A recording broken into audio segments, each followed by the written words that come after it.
Houston County 2026 football schedule. Shout out to Wyatt Mack. He sent this to me, so I'm going to go ahead and do my little breakdown, man, and say what I think about the Bears. I know last year I was very high on the Bears and everything they had going on, man, so let's see how things shape out. First off, I love the scrimmage against Colquitt County. Good test to kind of see where you are, right? Obviously, they're going to have a new regime.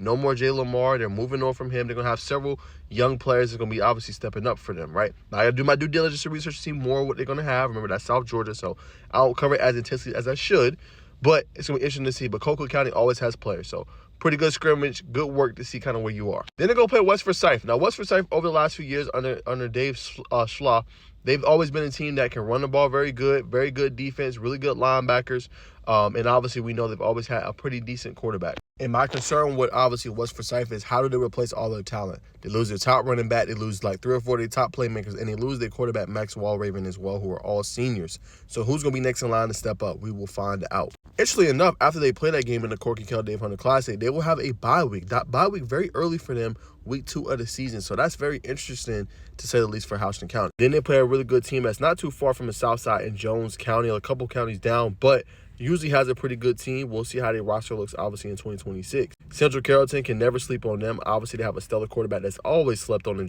J.R. Harris.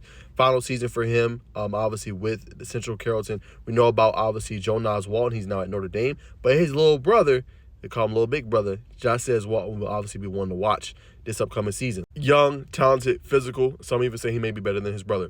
So that one obviously should be really good. That'll be a road game. They're coming all the way up to Carrollton for that one. So can't wait to see what they look like. They always have a pretty good team under head coach Umbra Brown. So that should be a good one. Then the one I'm excited about when I broke down their schedule was Westlake, right? Westlake, they got to travel all the way to Houston County, Middle Georgia, to face, obviously, against the Bears, right? Now, the Bears, again, a team talented, right? We talked about Braylon Mills. We talked about Gray Maxwell, right? We talked about, obviously, the weapons and receivers. Yes, they're losing Kovan Consiero. Yes, they're going to be losing Jordan Smith.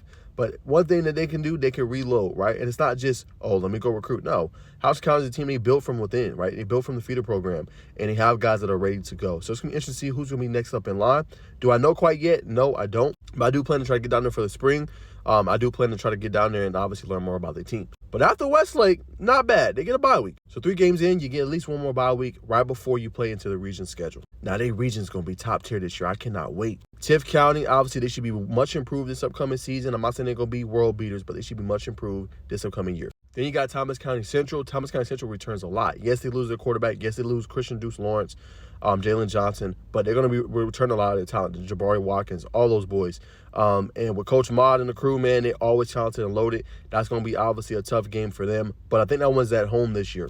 Then they play Coffee County. Now, Coffee's going to also be in the Corky Kell Dave Hunter Classic, a team a few years ago that won the state championship. So we know with Coffee, it don't take them too long to obviously retool and rebuild or reload, obviously, their football team. Now, I don't know too much about them, obviously, this upcoming season. Again, going to have to learn more about them, but they will be a team to watch. And see what they're going to be able to do this upcoming year. But adding them to the region makes it way more competitive this year. Then you have veterans, a team that's improving. Trey Bird is going to be obviously the one to watch there for veterans. Really good quarterback, 2028. Dude is a stud, dynamic quarterback. Obviously good with the RPO game. You know, he can improvise, make plays on the run. Dude's a stud. Love some Trey Bird. We'll see how good veterans will be this upcoming year. I think they play at the same stadium, if I'm not mistaken. Then they play Northside Warner Robins, right? Now, that one will obviously be interesting. Can Northside Warner Robins rebound this upcoming year with Coach Boone? It takes a while, it takes some time to build a program. They got some young, emerging talent down there that's really good. We know about Amari Fountain going to South Carolina, right? We know about, obviously, Elijah Patton. He's going to Texas A&M. So they got talent all over the field. Can that materialize into a winning record this year with the talent they have and with the schedule they're probably going to have this upcoming year? In a very, very, very tough region to try to get that 4th spot. Then they're going to close out at Lee County, which will probably be the game of the week. Definitely a game that should be on TV. Definitely a game people should tune into on the road in Leesburg, Georgia. A little bit of a further ride out, but that will be the game to watch for Houston County and Lee County on November 6th. Right? We know about Lee County. Lee County went pretty far this year in the playoffs, I think quarterfinals, before losing, obviously, to Langston Hughes. Watch that game. We know about Jaden Upshaw. We know about the offensive line and, obviously, all the weapons they have on both sides of the ball. So that would be, obviously, one to watch. 2 really good teams. Dean Fabrizio's been doing an excellent job down there in Lee County, and they're always going to have a really good roster and team that can compete and contend at a high level.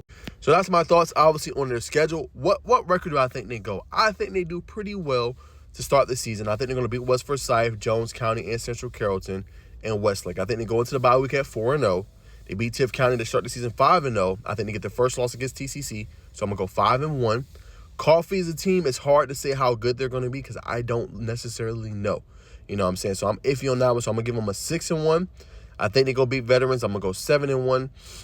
And then Northside Warner Robs, I think they're going to beat them too. I'm going to go final game of the season, they'll be 8-1 against Lee County. Then that one's kind of a toss-up because Lee County can win that or Houston County can win that. So I would say high point ceiling, they go 9-1 this upcoming year. At the lowest point, they probably go 8-2 or 7-3. But I easily could see 9-1.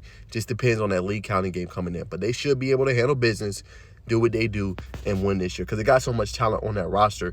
Again, you know what I'm saying? They're not retooling and rebuilding the whole entire thing. So, yeah, I got Houston County 9-1. Like I said, that Lee County game's a toss-up. If they lose, then 8-2, man. But they should be able to handle business this upcoming season in a pretty good schedule.